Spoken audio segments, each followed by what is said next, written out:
Welcome to Stocks in Translation. I'm your host, Jared Blickery, alongside the intrepid Sydney Freed. You know her as the voice of the people. And first, some quick housekeeping notes. Be sure to like, subscribe, and comment on Stocks in Translation. You know where. And today we are welcoming Robert Slimer. He is a technical strategist at RBC Wealth Management.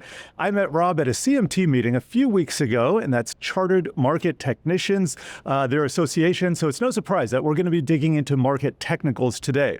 Our word of the day is cycles. We recently broke down the business cycle, and today we're going to be talking about the patterns that repeat and rhyme in the markets.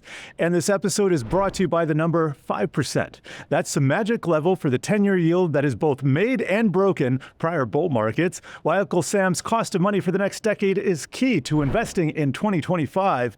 And Rob, we're going to dig into market cycles in a second here, but just give us your big picture overview of the markets. In general, the long-term view that we look at, we think of the market moving through these very long-term generational cycles. They tend to last 16 to 18 years. So if we think about the market moving from the 30s into that bull market of the 50s and 60s, that sideways pattern through the 70s and 80s, the bull market in the 80s and 90s, and then sideways through the early part of the 2000s, we're in that 2010 to 2020 bull market, and we think it has more upside into the 2030s. I think these are very long-term generational cycles. All right, with that, let's just dig into cycle talk, and I'm going to give you the definition. This is, here we go. Market cycles are patterns of rising and falling asset prices that repeat over time, typically including phases of growth, peak, decline, and recovery. So I know you're following the 4-year market cycle, and it kind of aligns with the U.S. presidential cycle. Just tell me maybe first how you think about markets and why these things repeat. Yeah, I think if we look at the generational cycles, these secular bull markets, structural bull markets that tend to last 16 to 18 years, within that, you have a series of higher highs and higher lows. If we think about that, what drives those market cycles? Well, it's central bank liquidity, and it's response to that liquidity by the economy and corporate earnings. So we can go back and look at these cycles, and they last roughly 4 years bottom to bottom. In general, as you go through time, again, the 50s and 60s, the 80s and 90s, and even the 2010s and 2020s where we are, you tend to have that similar pattern. It's not perfect. It's not going to be a cookie-cutter repeating pattern, but it's consistent enough that I think if you're investing, you have to think about these market cycles in terms of your investment process, because those 3 to 4 year moves are what most of us feel. Right? We had a huge correction in 2022, and that was roughly, 27% off the high to the low? Very consistent with your average 4-year cycle, which runs roughly 20-25% in terms of bear markets. And the average upside tends to be about 110%, which is a pretty big move off the bottom. You're talking about the 4-year cycle. Where did that 16 to 18 year, like generational cycle come from? Well, great point. So let's step back and move away from those shorter term cycles and look at those generational long-term trends. So again, starting at the end of the Second World War, we had that move through the 50s and 60s, sideways through the 70s, right? So you have reflation in the 50s and the 60s, inflation in the 70s, disinflation in the 80s and 90s, more deflation in the early 2000s, and now I think we're in a period of reflation. So they may be driven by demographics, they may be driven by productivity, but I think we're in one of these cycles on the upside. Could last in the 2030s. Yeah, and I just want to, and we'll talk about your prediction for prices in a second. That's really eyebrow raising, but let's think about, and I want to dial into this generational cycle, because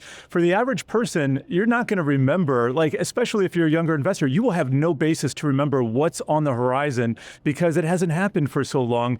And so we're always dealing with new information that's kind of new to our generation. How does that memory affect investors? Well, that's a great question. I'm not sure, to be quite honest about that. I think if we just look back, we can see the patterns in place. I think that's the importance of looking at technical charts or just price patterns in general and having that perception. Look back, step back, and look at what market history has done.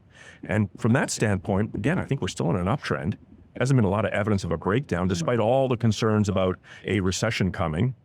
So far, so good. And so as long as that trend's intact, I think it's pretty important to invest in the direction of that underlying trend. Let me ask, is a cycle similar or the same as seasonality? Because we talk a lot about seasonality on the show. Well, I think there's cycles at all different time frames, right? There's annual cycles, there's 4-year cycles, there's trading cycles, there's tactical cycles. How do you keep track of all these cycles? Well, we look at a lot of charts. I spend most of my time. This is the You should exciting see this part. man's chart book. We were looking at this yesterday on the phone. This gentleman has a lot of charts. Too many I look charts. about 1,500 charts on the weekend just for fun. That's Yeah. what keeps me on top of my game. But it all depends on your investment horizon. So if you think about your investment horizon, whatever that might be, you want to take into account what are the underlying cycles. Are you investing in the direction of that underlying trend, or is that particular cycle beginning to peak? So I think it's pretty important to pay attention to. All right, your S&P 500 target for the end of the decade, and this is not a Dow target to the downside. This is an S&P 500 target to the upside. What is it? Well, in the so this current cycle, we think lasts into the mid-2030s. That long-term structural secular bull market, those generational cycles.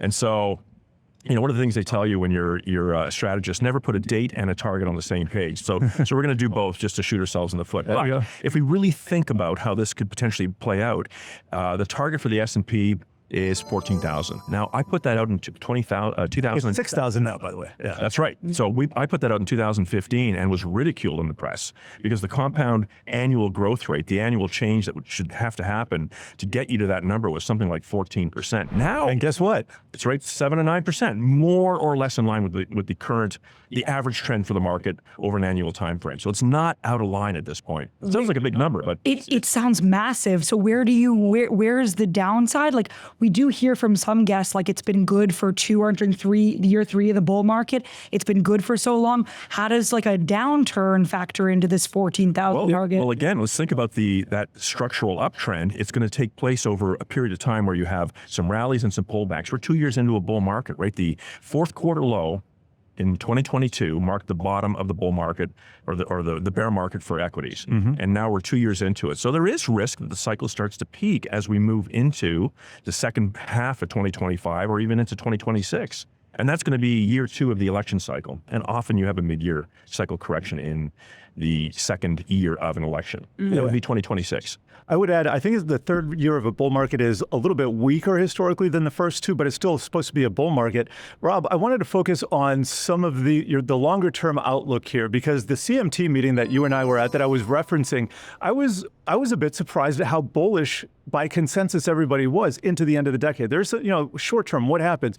But into the end of the decade, where is this coming from your perspective? In terms of the bullishness? Yeah, in terms of the bullish. I think the simple answer is the trend is up. Okay. And so people simplistically make the case, a force in motion continues in motion. And I think there's some reasons for that. I think generational cycles are still playing out. Part of that is demographics. We do have the biggest bulge in millennials moving through and into their household formation period. So that's potentially a catalyst to keep the market moving, along with, perhaps productivity gains. So, maybe. Yeah, I was going to say, is any of this like sector specific or tech specific, any of this bullishness? I think longer term, at this point, I think growth still continues to be an area. It's expensive. People worry about the valuations, and that could cause one of these mini cycle corrections. Again, roughly 20 to 25%. But I think longer term, technology and growth still is driving the stock market longer term. I know you like China right now, but it's not really been great for investors. So Last few years. Yeah. So, how long is this going to last? Are we seeing more growth to the upside soon? It's difficult to project how long it's going to last, but if we think about the bear market that's happened in China, it's now over almost 3 years in duration. Now, look, China is not appropriate for many clients, many individuals' risk profile. So we want to be very careful here. But what matters about it from a technical standpoint is that it's a barometer for the second largest economy in the world.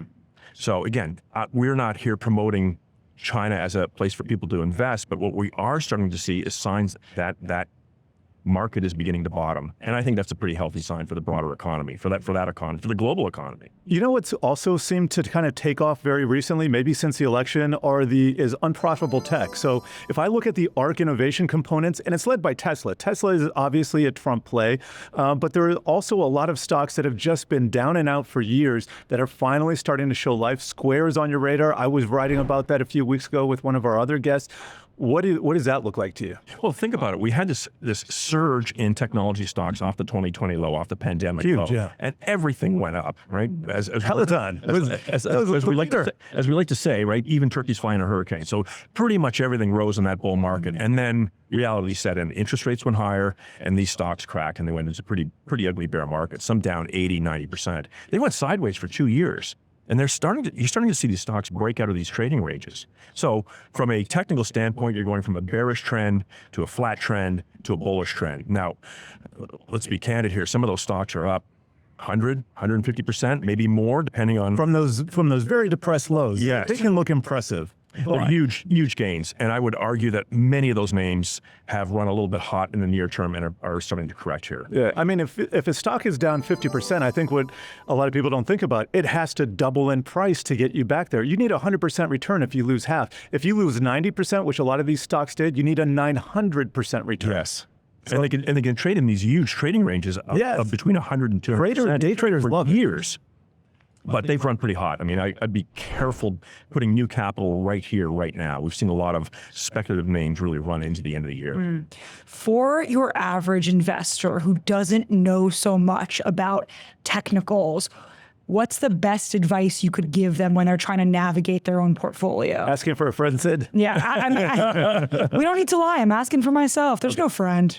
Well, I think it's important to do your own research, right? Simply looking at the S&P, the mid-cap index, the 10-year bond yield, what is gold doing, what is the dollar doing, just a handful of indices, and paying attention to those, watching those on an ongoing, every week, is a useful process. So when you see news coming in, you can look at how the markets are reacting. We have a saying, it's the reaction to the news that matters, not the news itself. And so that's so important. I mean, think about the fourth quarter lows in 2022. We had that hot CPI print. The market sold off 2 or 3% and it was up 3% by the end of the day.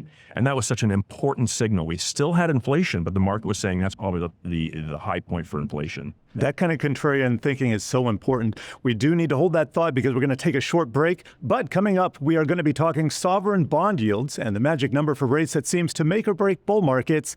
Plus, you might just get defensive listening to today's Who Wore It Better. Stay tuned.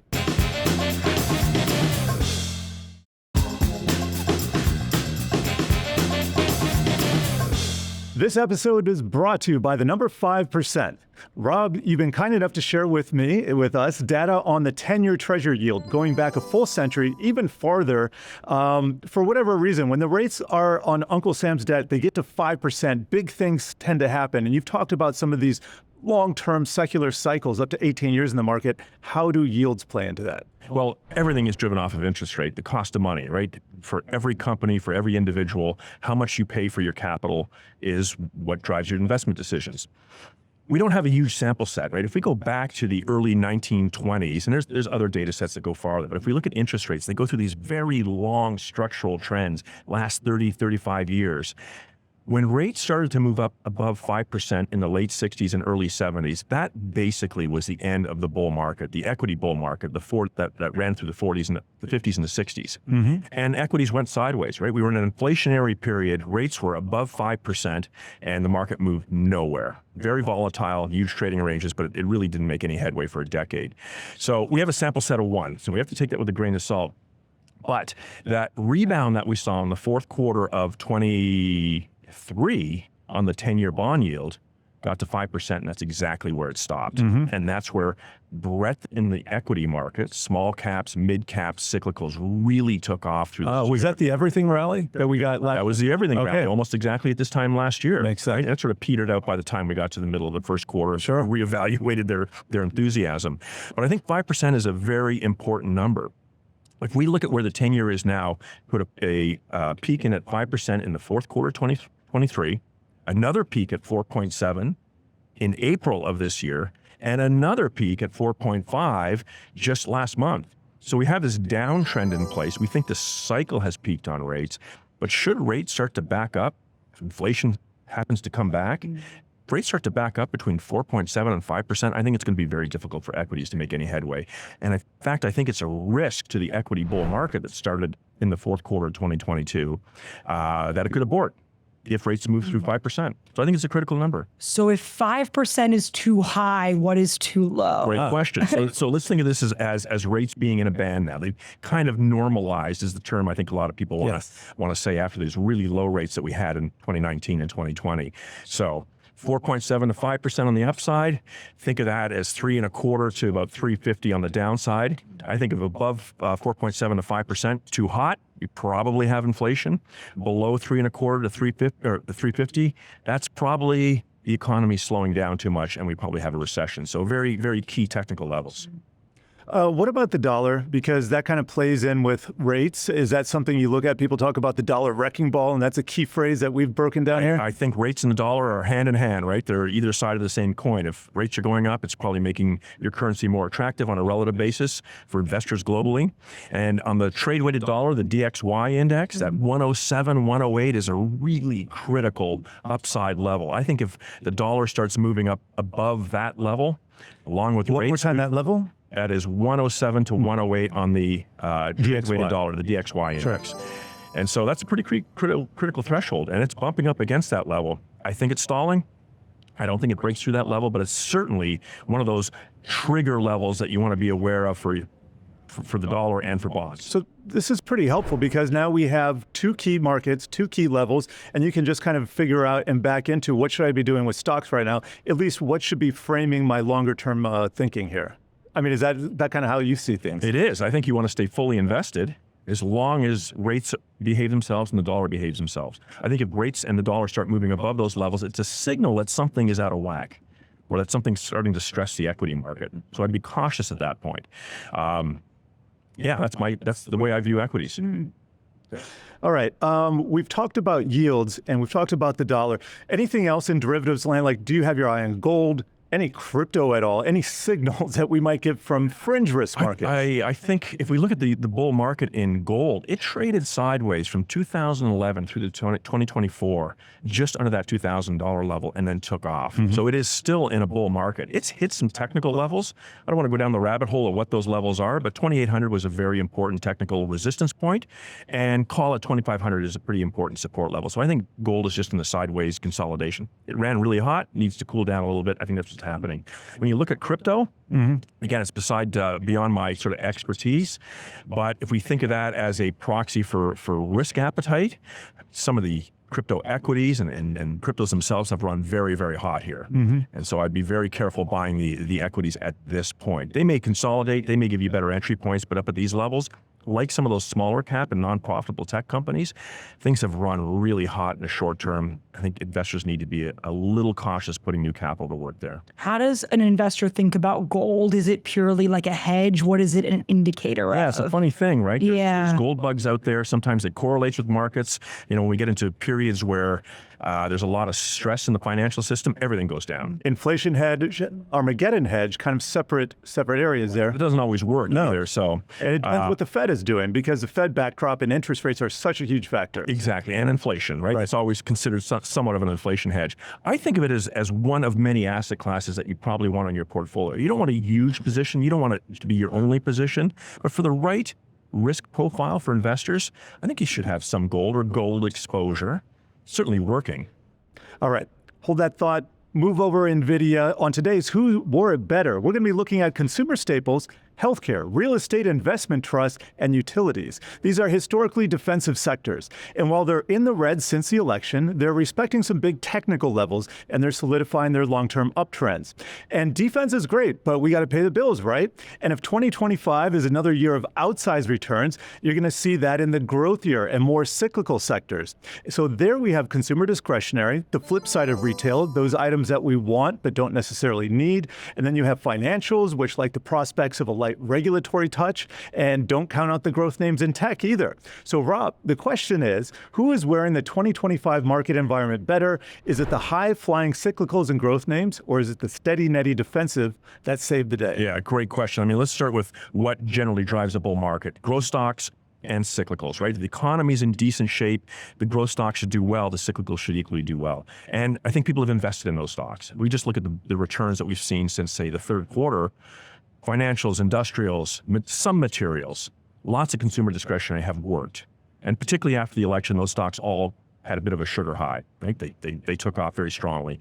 And it makes sense. It looks like there's more deregulation coming back. But these stocks have also run. So they're not the most timely new ideas. I think a lot of capital's already flown in those. I mean, this could have been priced in months ago. It certainly looks that way. And so these things tend to run and then they pause, and then they run and then they pause. And so I think we're getting close to a pause point in a lot of the cyclicals as we move into the beginning of next year. And then we look at the defensive areas, staples, healthcare, utilities, REITs. Utilities are a little bit of a different example right here. Sure, that's kind of an AI play. Right. So, but if we think of the other classic defensive sectors, they've been sold off. Very weak in relative performance, right? They haven't performed at all since the fourth quarter of 2022, which is what you'd expect. In a bull market, you have offense on the field. But if you look at them from an absolute price standpoint, a lot of these have pulled back over the last 2-3 months, and they're at support. So if you're concerned about valuations, which many people are, it's a big issue for a lot of investors, and you are trying to diversify your portfolio, I think some of these more defensive areas make sense for the right type of client that are looking for a little bit more diversity in the portfolio as opposed to having only offense on in their portfolios. Real estate investments trusts is Yes. defensive. Well, yeah, I mean, real estate is something, it's defensive because it's interest rate sensitive. And so that can be counter-cyclical. And then you've got other forces at work in real estate. Any ideas there? I think the REITs, look, they had a bear market between 2021 and 2022 into 2024, right? As rates were steadily moving higher, that was a huge headwind for REITs. I think they bottomed. Now, they're going to move up and down inversely to where the 10-year bond yield's going. So currently they're pulling back, the 10-year bond yield's bouncing a little bit, but in general, I think they put in big bottoms, and I think they're an attractive investment for those people seeking yield. If you have a long runway, is it better to just get in these growth names and avoid some of these other names? Or you really Like the defensive ones? Yeah, like We've been asking that of some other guests. Like, if you're younger, do you want to just go for the high beta? Well, I think it depends on your age group for sure, but if you're younger and you have a long investment horizon, I think the growth stocks are where you want to be. But that's a bumpy ride. Yeah. And a lot of those stocks can go down 30, 40%. And suddenly, when your stocks are going down 30, 40%, you're no longer a long-term investor. Suddenly you need to get out. So, you got to be pretty realistic about what your investment horizon is. And that's why I think you want to go back to that 4-year cycle that we talk about, because those cycles are what really drive the returns over a sort of that 3 to 4 year time frame. Can I say something weird? Like, Please say something weird. If you're going to diversify, should you just get into every sector a little bit? And from there, okay, so maybe more of your money goes into growth and less of your money goes into some of these other sectors. But do you just put some everywhere? Well, the easiest answer is just invest in the S&P 500 Yeah, or of course. the S&P 500. That's about as passive as it gets. Yeah, or the equally weighted index, right? So you have that balance between lots of growth stocks and the rest of the market, which is pretty balanced and probably better priced. But I think it's all about the cycle. Where are we in that cycle? When you're at the bottom of the cycle, you want to get aggressive, you want more growth, you want more cyclicals. As you mature into that market cycle, again, lasting 3 to 4 years, I think we're getting to that point as we move into 2026, probably want more defense in the portfolio. We got a minute left. We haven't really talked about small caps. Just wondering, because with the Russell 2000 at record highs, and the S&P 500 600, S&P 600 above that, what do you think of small caps? Yeah, look, again, it's an issue of what happened to the 10-year bond yield. It bottomed in the fourth quarter of 2023. The yields peaked, and small caps, mid caps took off. Basically, breadth in the market expanded dramatically, and I think that's the second leg of the bull market. So mid caps led. I still prefer those over small caps. In small caps, you want to stay with the more profitable companies. That's the S&P 600. But in general, I think that was the low. They're still relatively early on in their recovery. So I think there's more room to run in small caps. I'm not convinced they're going to be sustained long-term leadership. In big bull markets, large caps tend to continue to lead. For most people, do you think like an ETF following a small cap sector is best than getting into actual names? Yeah, if you're a stock jockey, I think you could dig down. I mean, that's lots of fun. But I think for the average investor, just have a little bit of that in the portfolio through an ETF. Guess what, guys? It is time to wind things down here at Stocks in Translation. Be sure to check out our other episodes of the show on the Yahoo Finance site and mobile app. We're also on all your favorite podcast platforms. You know what they are. So leave a comment, subscribe, and we'll see you next time on Stocks in Translation.